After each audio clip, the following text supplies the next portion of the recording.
så var resurserna i det närmaste obegränsade.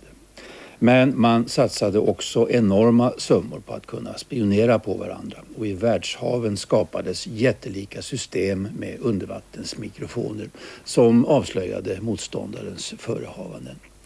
Men kulmen på spionhysterin, det var alltså försöket att lyfta upp en förolyckad sovjetisk ubåt, inklusive kärnvapen och hemliga kodböcker. Problemet var bara att den låg på 5000 meters djup. Det här var alltså en enorm teknisk utmaning. Om den ska vi bland annat berätta i kvällens dokumentär.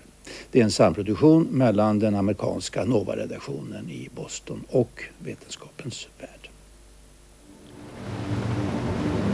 Den strömlinjeformade ubåten är den perfekta krigsmaskinen.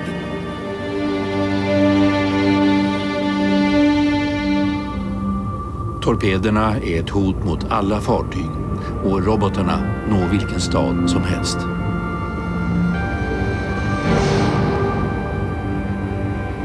Hittills har få detaljer om ubåtens roll efter andra världskriget varit kända.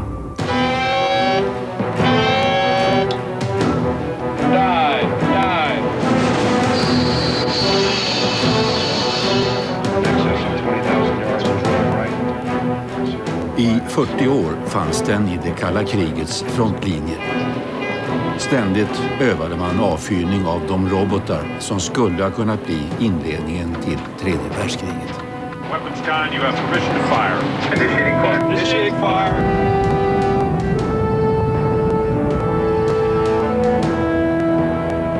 En enda ubåt hade kunnat skada mer än alla bomber under andra världskriget tillsammans.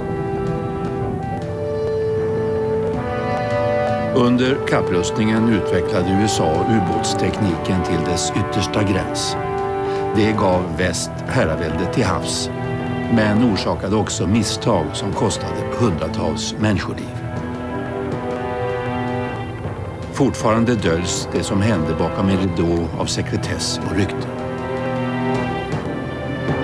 The world of operational submarines and the things that they did, it's like an iceberg. We know the very tip of it, and there's a huge 9/10 down below that we know nothing about. They just don't like to talk about it. Men en del filmsekvenser och dokument som fram till helt nyligen har varit hemligstämplade avslöjar tragiska och mystiska ubåtsolyckor och livsfarliga spionuppdrag. Det handlar om ubåtens roll i det kalla kriget.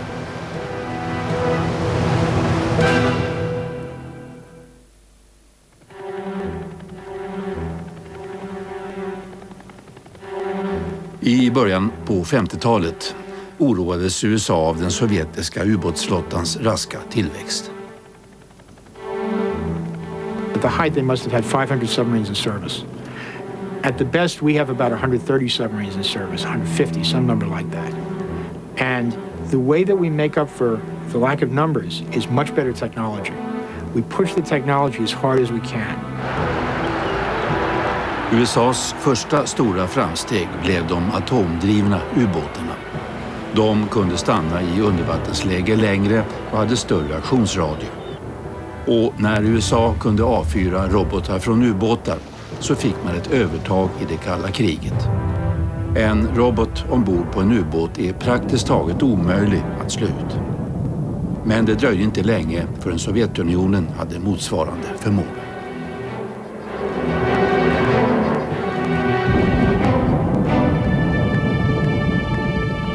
Den amerikanska flottan svarade med mindre, tystare attackubåtar som kunde angripa de sovjetiska robotbestyckade ubåtarna var de än befann sig.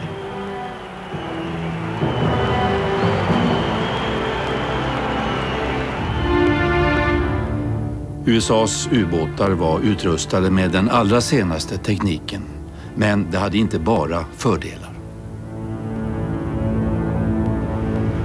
Well, most people don't realize how truly dangerous the deep sea is. It's waiting there for you to make a mistake. When you make a deep dive, you can feel squeaks and moans. You can see things start to pop, water starts to come out. I mean, you're right on the edge, and if you make the slightest mistake when at the edge, it'll kill you. Och det fick man erfara 1963. The Navy's newest nuclear submarine, the Thresher, is launched at Portsmouth Naval Shipyard. The 278-foot craft is the first of a new class of attack subs designed to operate deeper and more silently than previous undersea craft. The Thresher will have a crew... Thresher was the best of the best. It was this incredible piece of machinery that we put to sea, the first of a whole new class of submarines that were going to be super quiet and give us an enormous advantage over our communist foes. Now she, as we saw it anyway, and I was a little bit in at her beginning, she was really a leap forward. She was the killer shark, the first real killer. At the time, of course, I thought, couldn't get any better than this. We were going to be the big kids on the block from that time on. She had the first computerized fire control system in the submarine. She had this big sonar, which had incredible range. She could fire anti-submarine missiles, which were a new thing then. She was the most advanced submarine we had devised. И с появлением Трешера мы отдавали должное этой лодке, но мы знали и надеялись, что наши лодки не хуже. Den 9 april 1963 lämnade ubåten hamnen. Morgonen därpå skulle man dyka så djupt som den klarade. It was near Corsair Canyon that they decided to make their dive. And they had a ship above, the Skylark. They had an ASR. Now they call them rescue ships, but certainly not for nuclear submarines. But it was able to have a line of communication, so there was a dialogue going on. Allting gick bra till klockan 9:13. Då tog man emot en rapport från ubåten som antydde att man hade problem. Vi har en del smärre svårigheter. Vi lutar bakåt och ska försöka blåsa ur tankarna. Vi håller er underrättade.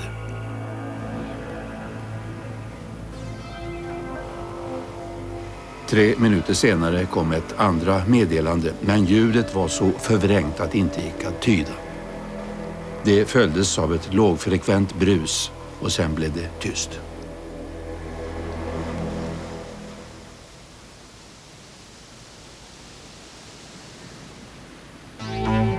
Uppe på ytan syntes ingenting, men allt eftersom minuterna gick så ökade oron. Skulle den 129 man starka besättningen någonsin få se dagsljuset igen?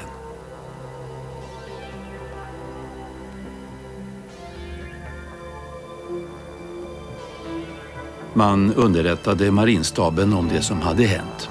Det var den första tragedin som drabbade atomubåtsstyrkan.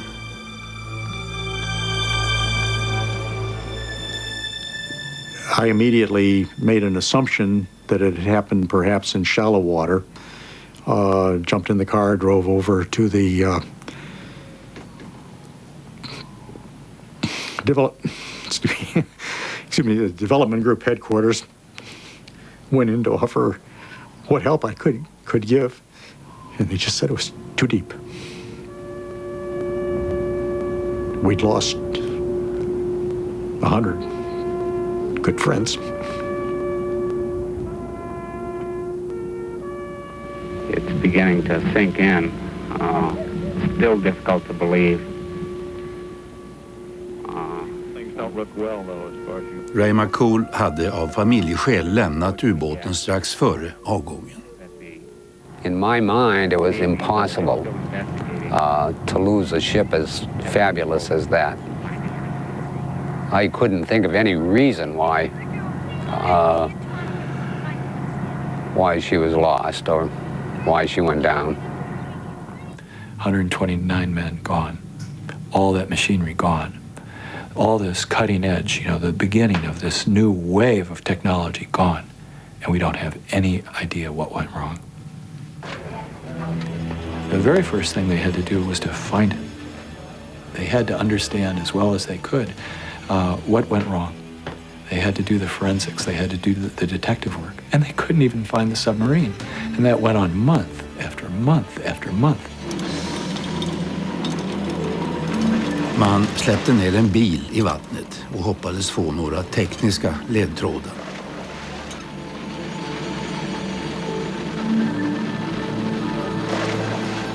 Kameror och sonarutrustning finkammade havsbottnen. Och flottans enda djuphavsfarkost tillbringade så mycket tid som besättningen orkade med att söka av havsbottnen.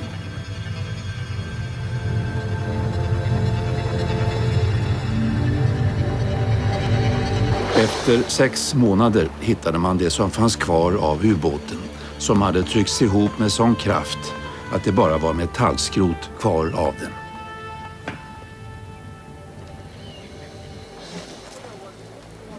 Samtidigt gjorde man andra upptäckter.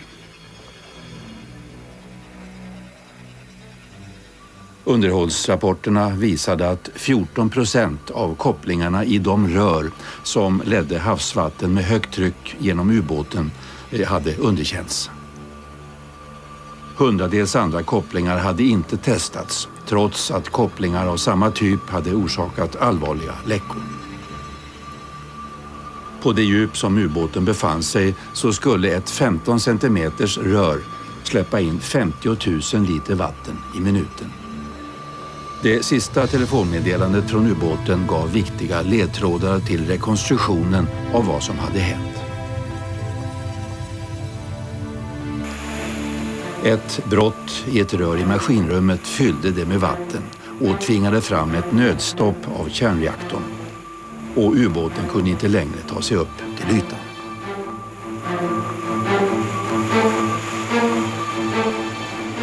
Now, normally when you're at depth like that, you drive your way out of problems. You just bow up and you just apply power and you drive yourself up to your safer depths and get yourself out of trouble. Som en sista möjlighet blåste man in komprimerad luft i ballastttankarna. Men systemet var inte anpassat för så stora djup som det här.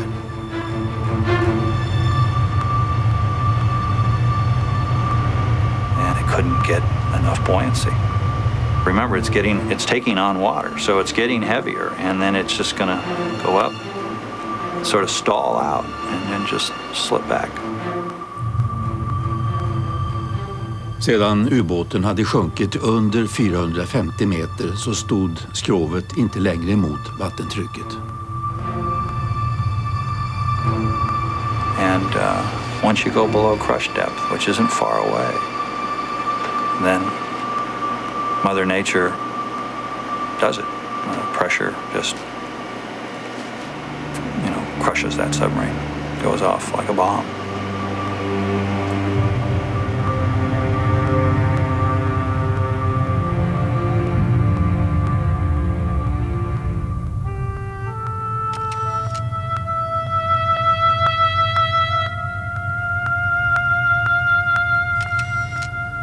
Utspridda och förvridna metallbitar är allt som finns kvar. De här bilderna togs 1980 av Bob Ballard under en hemligstämplad operation som skulle kartlägga förlisningen med sökandet efter Titanic som täckmantel.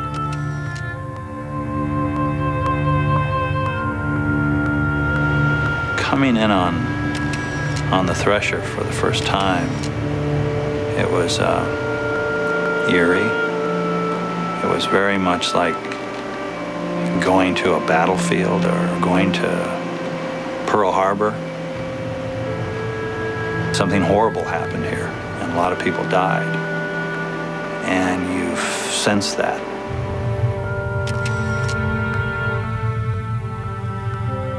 Undersökningsnämnden kom fram till att flottan i sin iver att använda den senaste utrustningen hade åsidosatt den övriga konstruktionen. Man lovade att det aldrig skulle hända igen. Men 5 år senare, våren 1968, så var det dags för en ny tragedi.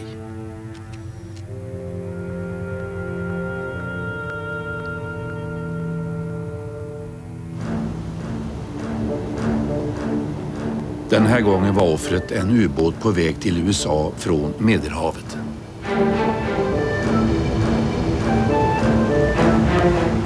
The nuclear attack submarine USS Scorpion, SSN 589, has been reported overdue at Norfolk.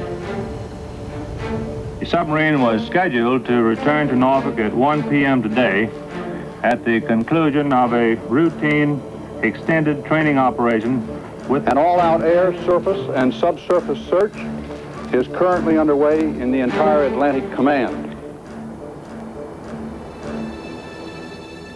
Ubåten med sin 99-mannabesättning hade försvunnit någonstans i Atlanten.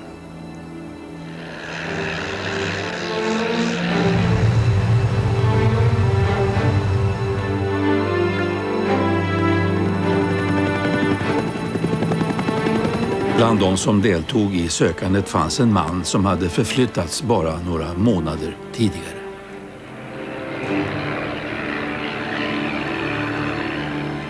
I think deep inside that I knew it was futile.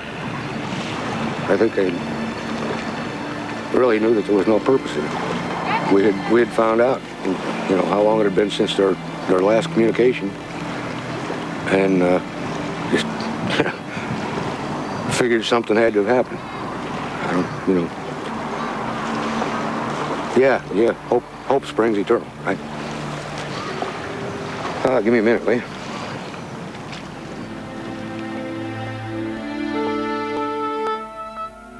Först flera månader senare hittades resterna efter ubåten. Flottan försäkrade att det inte fanns några tecken på att den utsatts för en fientlig handling. Men det var också den enda kommentar man gav. Övriga eventuella slutsatser om händelsen var hemligstämplade.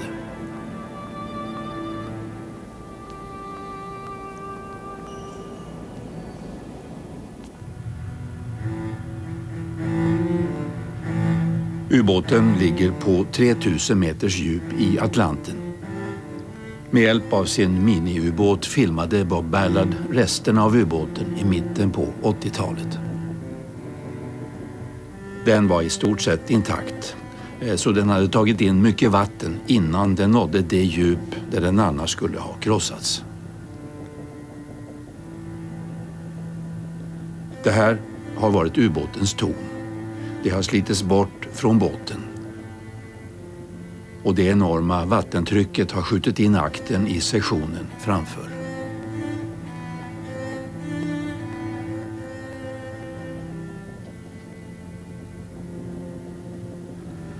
De här bilderna blev offentliga först 1993 när den amerikanska flottan tog bort hemligstämpeln. På 60-talet började USA bygga ett jättelikt system av undervattensmikrofoner för att kunna upptäcka sovjetiska flottrörelser. Och det var med hjälp av de mikrofonerna som man hittade ubåten.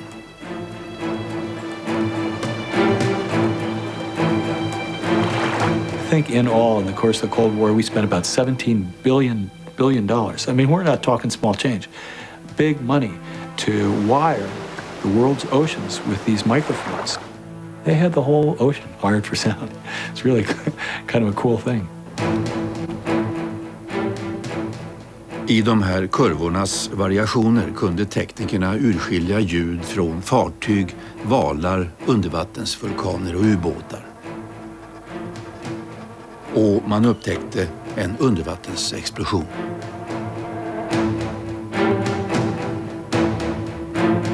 The Canary Island record showed a blip on the record which might or might not have been associated with Scorpion, and then showed a period of 91 seconds of silence, and then a series of about 17 events that could have been the implosion of various compartments associated with the submarine.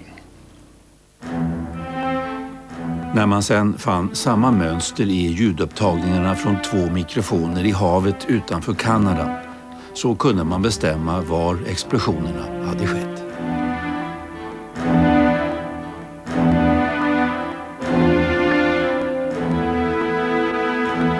What we expected was that if the submarine were moving on a track, that the first sound would occur at this point, and that the next sound would come ahead of this point, heading more home toward Norfolk, and the third sound would come this way, heading more toward Norfolk, and so on and so forth.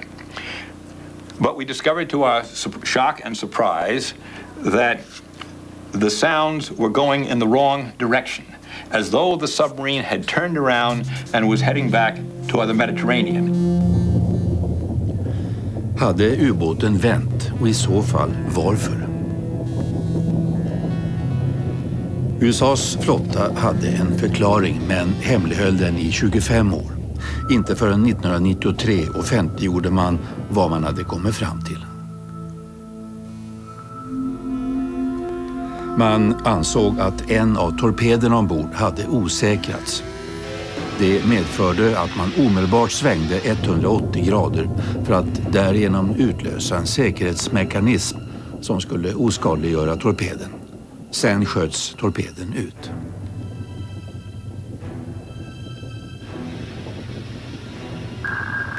Men torpeden var inte oskadliggjord utan började söka efter ett mål. If no one else is around and that torpedo begins to search and acquire, it's going to acquire you.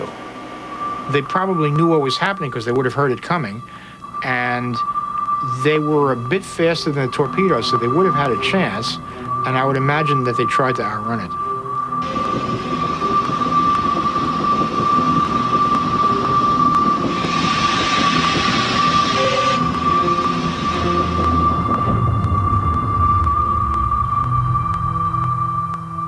Men den här förklaringen gör inte alla nöjda. Som ung kapten i flottan var Ross Saxon med om att undersöka vraket. Now, I dove on the Scorpion, and I didn't see any evidence whatsoever that a torpedo sunk that ship. There wasn't anything on the hull structure that we could see that would suggest that. The shutter doors were shut on all the bow tubes. The submarine was broken up because of its trip to the bottom, but there wasn't any evidence that a torpedo sunk it. Dan Rogers begärde förflyttning från ubåten eftersom han ansåg att säkerheten var åsidosatt på grund av bristfälligt underhåll.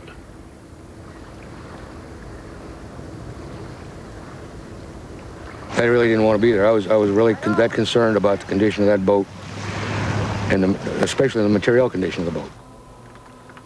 Så småningom berättade Rogers om sina misstankar för Steve Johnson, journalist på Houston Chronicle. Johnson fick också tag i brev från andra besättningsmän som visade att också de hade varit oroliga.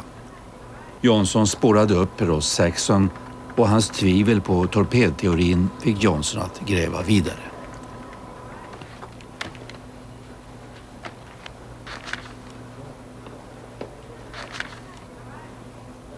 I obtained several thousand pages related to the Scorpion's maintenance history from the Atlantic Submarine Fleet. I had sent out half a dozen requests under the Freedom of Information Act, and it just so happens they found these documents that they thought had been destroyed. Buried amid thousands of pages was the day-by-day history of how the Scorpion was selected in a secret program that drastically reduced the maintenance that it would have ordinarily received. En genomsnittlig genomgång tog 24 månader, men Scorpion låg bara 8 månader på varvet. Kostnaden var $3 miljoner, en bråkdel av den normala.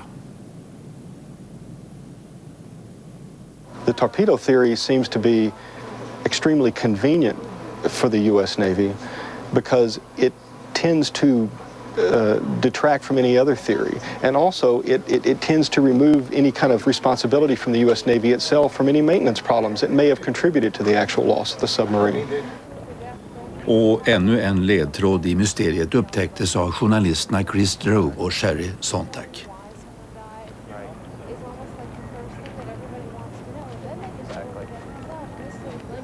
When the Navy released its version of events, that the Scorpion had been killed by one of its own torpedoes, I was working at the Chicago Tribune. This was a huge front-page story. As it turned out, one man who read it had been an engineer at a torpedo testing lab, And he remembered that they'd had all sorts of safety problems with the torpedoes. Now that it wasn't classified anymore, he wrote to John Craven to ask him how much of the conclusion that a torpedo was at fault had been based on all these safety problems they were having. Craven was floored. Craven ledde utredningen av haveriet, men hade inte blivit informerad om problemen med torpederna. Flottan hade tvärtom försäkrat att en torped inte kunde explodera ombord. Craven visade brevet för journalisterna som började undersöka saken. De fick veta att det batteri som drev torpeden ibland blivit överhettat och fattat eld. Teknikerna hade varnat för att en explosion kunde sänka en ubåt.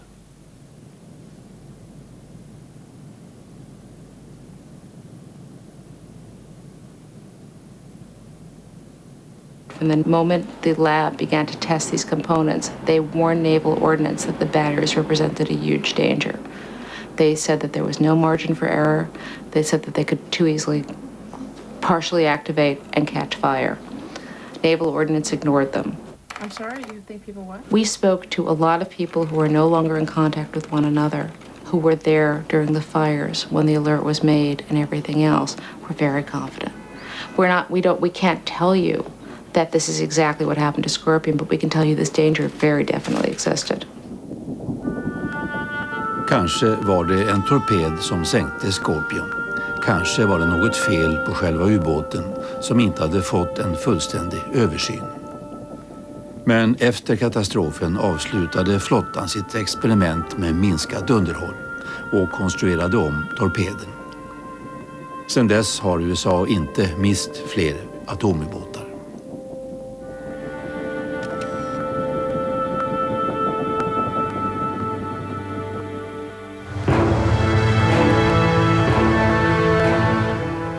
Sovjetunionen, som kämpade för att minska USAs stora tekniska försprång, förlorade minst 7 ubåtar. Och varje sovjetisk tragedi var intressant för säkerhetstjänsterna i väst. Submarines are little cities. And in these little military cities were all the highest state secrets of the Soviet government, right there. Little concentrated capsules of it, right there. Down on the ocean floor, waiting for us to come and pick it over. You know, I mean, there was no more priceless intelligence than that in the Cold War. I mean, there it was. Med de obemannade undervattensfarkoster som fanns då kunde man i stort sett bara ta bilder, vilket kändes tryggt för båda sidor.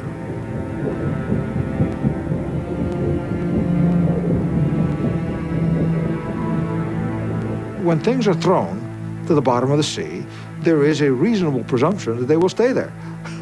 The notion that anyone has the capacity to go to the bottom of the ocean and pick things up is quite fantastic. Who would think of such a thing? We Americans, of course, would think of such a thing. 1974 lämnade Wayne Collier sitt arbete på det amerikanska justitiedepartementet efter 4 år som hemlig agent. Hans nya arbete handlade om malmletning till havs. Snart fick han veta vilken hans nya arbetsgivare egentligen var. We entered one floor, went into an insurance office and a secret staircase up to another floor. And with my prior background with agent work, I thought, what's happening here? What's going on? He says, you are employed by the Central Intelligence Agency. And I immediately thought, oh, not again. I mean, I wanted to leave government work. I had a marriage that was on the rocks because of my 4 years, and I thought this is going to ruin everything for me. But I didn't say anything about my personal problems. And he said, what I'm going to tell you may be shocking, may be alarming, but you involved with an operation to steal a Russian submarine. And I thought, well, I've heard a lot of things, but this is unbelievable. There's just, I got to hear more about this. Den fantastiska historien började den 23 februari 1968. Получив соответствующее задание, подводная лодка вышла из базы в северо-западной части Тихого океана и начала свой длительный переход. Ubåten var bestyckad med 3 robotar med kärnstridsspetsar och den försvann någonstans i Stilla havet.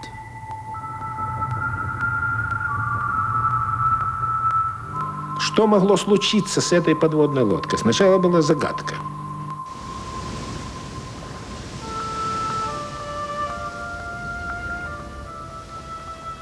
Men tack vare sina undervattensmikrofoner visste USA exakt var ubåten låg. Med sina robotar, torpeder och kryptonycklar. 5000 meter under Stilla havets yta.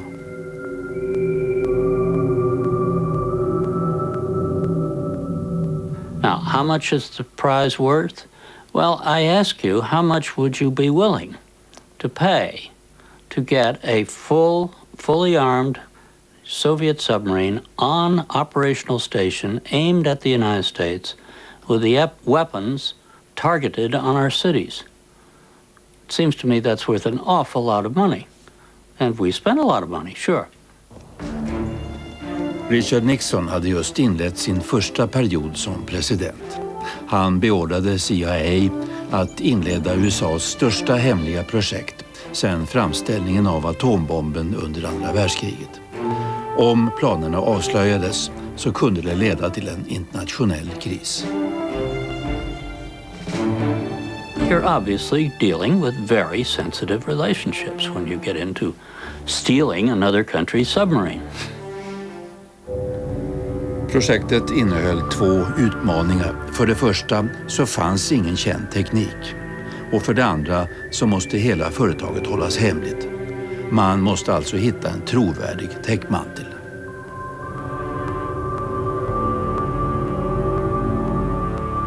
And lo and behold, we found this wonderful example in Howard Hughes, who was secretive by nature. He'd been associated with sort of far-out ideas in the past with the snow goose and some other things, that nature, so he's absolutely perfect. And he agreed to be the cover. Hughes sa att han skulle bygga ett stort fartyg för att hämta upp mineraler från havsbotten. It was an extremely plausible thing for a rich techno-eccentric like Hughes to want to go out and mine the deep, with a vacuum cleaner that could just sweep up all these manganese nodules.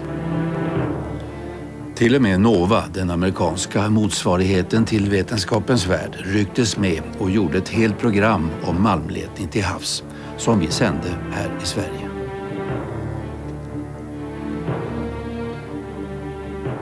CIA hade alltså lyckats med sin täckmantel. Fartyget fick namnet Glomar Explorer och var en ny konstruktion eftersom man aldrig tidigare hade försökt hämta upp en ubåt från djuphavsbotten. Fartyget drevs av 2 maskiner och hade flera sidopropellrar för att kunna hålla positionen i sjögången.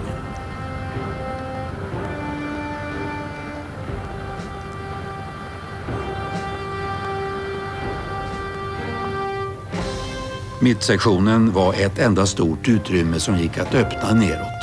Härifrån skulle en jätteklo sänkas ner till ubåten. Klons och ubåtens sammanlagda vikt beräknades till närmare 7000 ton.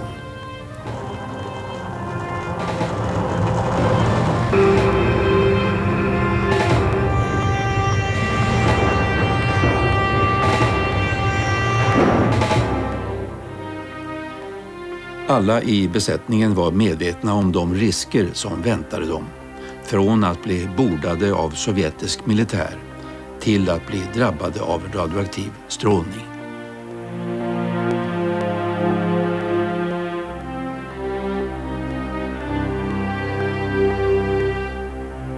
It was specifically set up that A crew would do the recovery step, and then we would have a crew change, and then B crew would be responsible for the disassembly. And that's actually how it worked out.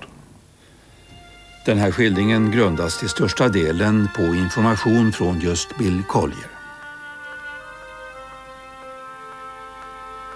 Fartyget kom fram till sin destination i början av juli.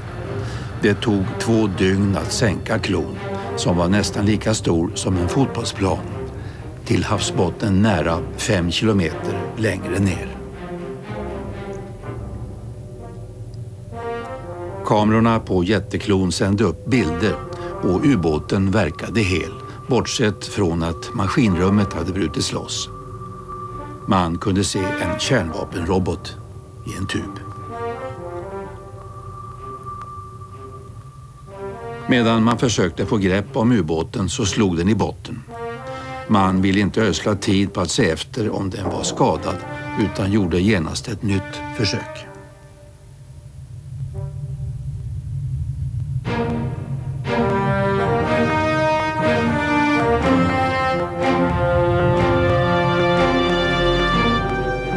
Spänningen är stor när det långa lyftet börjar.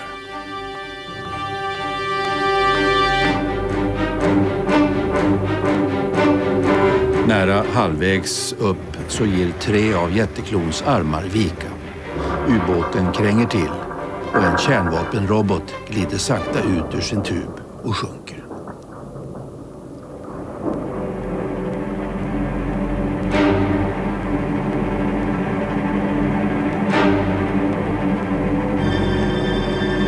Den kommer att slå i botten med en hastighet av 130 kilometer i timmen. Men innan det gör det så bryts ubåten av. Minuterna tickar sakta fram och det blir ingen kärnexplosion. Det enda man får upp är en drygt 11 meter lång bit av ubåten. Där finns inga kryptonycklar eller robotar, bara kroppsdelar. During the disassembly, we would find fingers, pieces of scalp, bones, but everybody looked at it quite solemnly and protected it as that. Ombord håller man en begravningsgudstjänst för de döda sovjetiska sjömännen. De här bilderna som gavs till Boris Jeltsin 1993 är det enda officiella medgivandet av att operationen har ägt rum.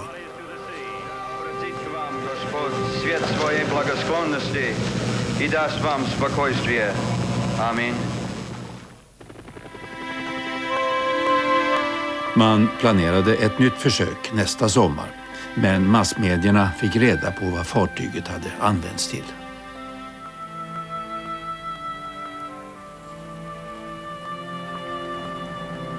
Och avslöjandet gjorde fartyget värdelöst för CIA.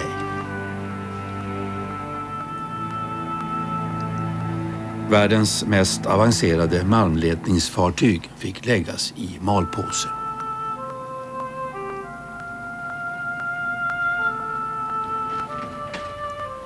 Kostnaderna för projektet avslöjar hur hotat USA kände sig av de sovjetiska ubåtarna. Men det var inte de stora operationerna som gav den mest värdefulla informationen, utan den samlades in av de amerikanska ubåtarna.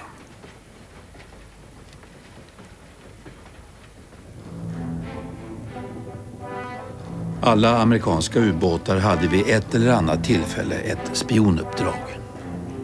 I would be sent out for 2 months with an operation order, giving me a large piece of territory in a very hot spot, and basically with instructions to find out what I could. Det kunde innebära avlyssning av sovjetisk radiotrafik eller observation av flottmanövrer. Man gick så nära en sovjetisk ubåt att man kunde göra en detaljerad inspelning av de ljud som den gav ifrån sig.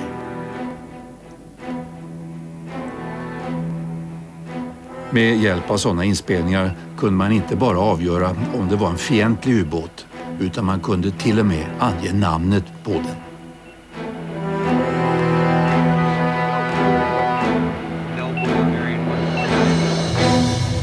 When they sent their submarines out on patrol, we would try to latch on, follow them, make sure we knew what their patterns were. Sometimes the situations can get a little bit tense. You were trying very carefully to avoid having the tables turned on you, having a submarine that you're trailing suddenly turn around and head right back at you. På de amerikanska ubåtarna kallades manövern för galne Ivan. Without any warning, a Soviet submarine would just make a huge loop and come roaring back at a high speed. And if you were behind it, watch out. Most American submarines don't turn tail and run when that happens. They just sit there, let Ivan swing on by, you know, and say, phew. Så sent som i början av 90-talet har den här katt- och råttan-leken gett upphov till kollisioner under vattnet. Så förklarade den ryske befälhavaren den här stora bucklan på sin ubåt. В нашу боевую рубку или в то место, где у нас находятся ракетные шахты, то, видимо, таким, как мы говорим, легким испугом не отделался бы никто. Лодка могла бы погибнуть, при этом могли бы, значит, были повреждены ракеты, что привело бы к взрыву, и мы бы повредили и боеголовки, и реакторы. То есть это была бы страшная катастрофа, и garaздо страшнее, чем Чернобыль.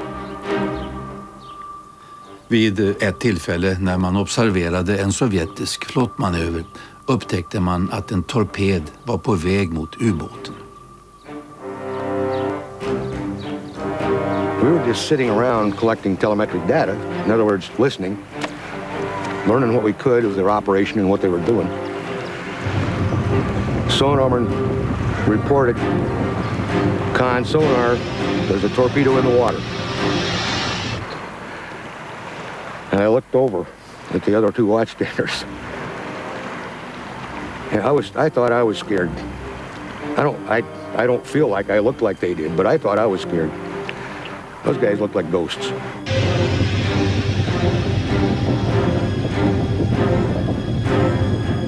Enda möjligheten var att köra ifrån den sovjetiska torpeden. There isn't another damn thing you can do once you get past that point, except ride the boat.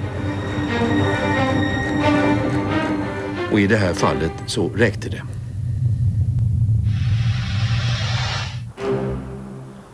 Befälhavare som Whitty Mac visste vilka risker det innebar att gå nära.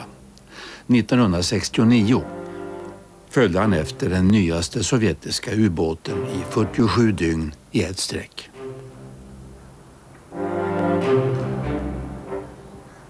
Every 90 minutes he changed course. It was not 89 minutes or 91 minutes, exactly 90 minutes. And that's the longest I slept for the whole time. He'd go up, well, we'd come up, he'd come down, we'd go down. And sometimes it got pretty deep. We just did the merry old dance, you know, the two 6,000-ton ships circling each other.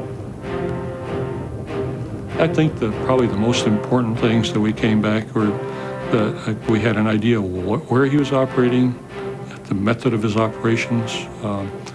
We think we had a better handle on the range of his tactical missiles. We could actually separate the different officers of the deck. We knew which guy had the deck, just the way he handled the ship, the way things ran. You learn a lot about, you know, when you live next door to somebody, you learn a lot about them. And we did, and we brought a lot of information back. This business of surveillance against the Russians and finding out what they were doing, it was just like cowboys and Indians. And latterly, as it got more sophisticated, it was a bit more like three-dimensional chess, but with that added spur to it, knowing that somebody might be nudging up your backside any minute and really being quite nasty about it. Ibland ledde spionerandet till att ubåtar befann sig där de inte borde vara, fast det förnekas än idag. Я вам только одно скажу, что наши подводные лодки, атомные, дизельные, они никогда с самого начала действий у берегов Америки не входили в их территориальные воды. The orders were quite clear. Thou shalt not trespass. And were those orders ever trespassed themselves? I can't answer that question. I can't possibly. You might get somebody in the United States Navy to answer it. I don't know. I can't. I should just leave it. Thou shalt not trespass if I was you. And if somebody wants to give a nudge and a wink, well, that's up to them. But, Look, in the '60s, I was training with the SEALs.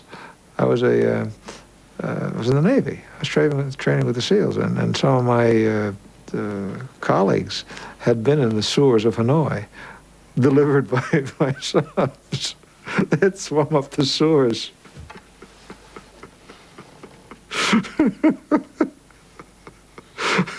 So can you get real close? Oh, you can get real close. Specialutrustade ubåtar besökte sovjetiskt territorialvatten. Anledningen var att det fanns militära förbindelsekablar på havsbottnen.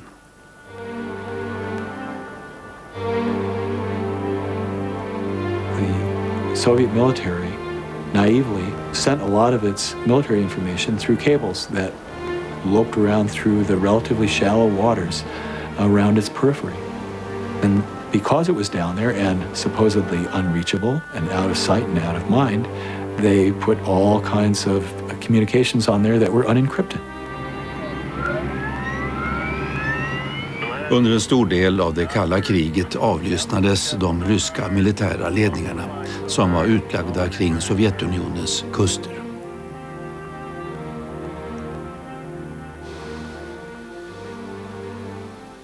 Kostnaden för avlyssningen doldes i flottans projekt för utveckling av en djuphavsräddningsfarkost. Anybody who served on submarines and heard about deep submersions rescue vehicles knew from the start that they were fiction. They had to be. Unless you went down on an undersea mountain or on the continental shelf, you were going to go down and go below crush depth, and there would be nobody left to rescue. But it provided the perfect cover story to create a whole other set of technology that was used for spying. That's where the money went. That's where the energy went. En del tror att räddningsubåtarna ibland användes för spionage. The DSRVs, as we know, took a long time to be built. They were Cadillacs that had every incredible bell and whistle that the Navy and its contractors could come up with, and they went deep.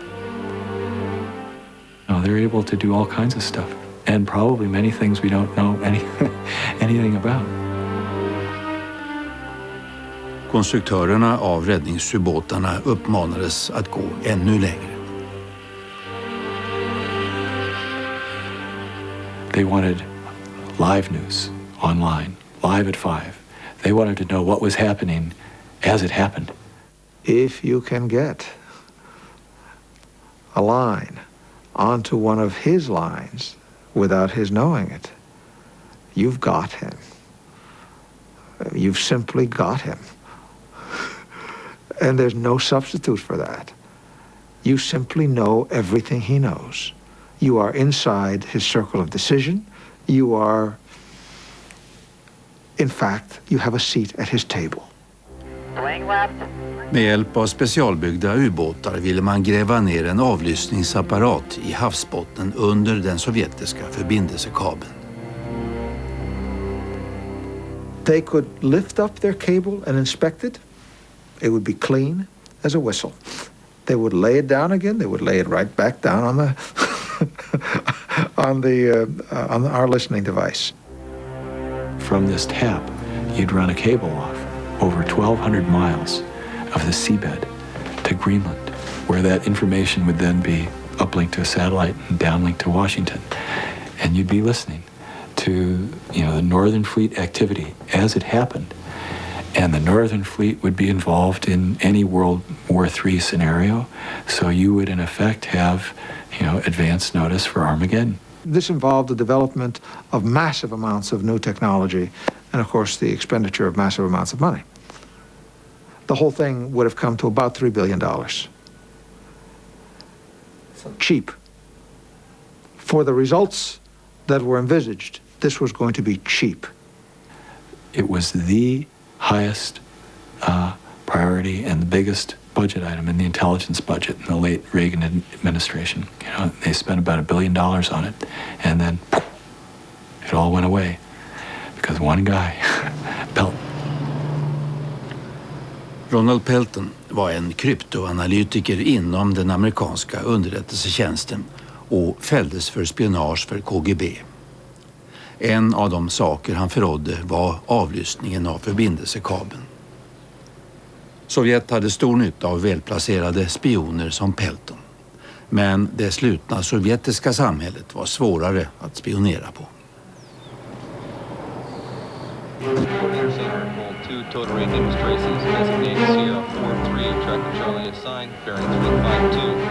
What we did have was technology. And we used the technological advantage that we had to get the intelligence that we desperately needed. SVT 1/3, sir. Off to the deck. Bring the ship and roll to quiet. And that was important. That gave us a lot of confidence. It made us probably a lot calmer than we would have been otherwise, probably a lot less paranoid than we would have been. If you look at the Cold War under the sea, just about everything about it was dangerous. There was risk in going down in a submarine to begin with. There was certainly risk in taking a submarine right up to the Soviet port or right behind a Soviet missile boat. There was certainly risk in pushing the technology as quickly as they were doing. And often that risk didn't pay off. Often it did, however. And in the end, they didn't provoke the Soviets and start a war. In the end, they were able, through most of the Cold War, to keep track of the Soviet missile boats, which is exactly what they set out to do, to prevent that nuclear Pearl Harbor. They actually did a pretty good job. Under det kalla kriget var ubåtarna supervapnet och 10 år senare patrullerade de fortfarande världshaven. Men antalet ubåtar har skurits ner och deras framtida roll är föremål för diskussion.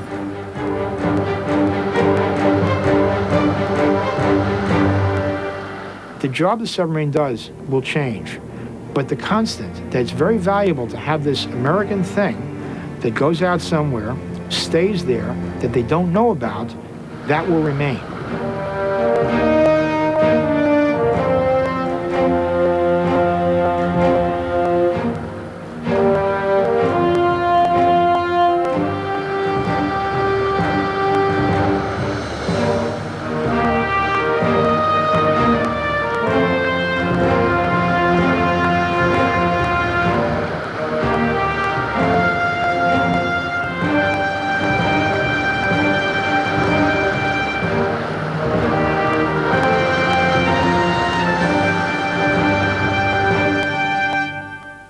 Och där lämnar vi alltså historien om ubåtarnas roll i havets kalla krig. Vetenskapens värld är slut för den här gången och våra sändningar är också slut för den här säsongen. Men vi kommer förstås tillbaka i höst med en serie nya program. Till dess kan man titta på det här programmet.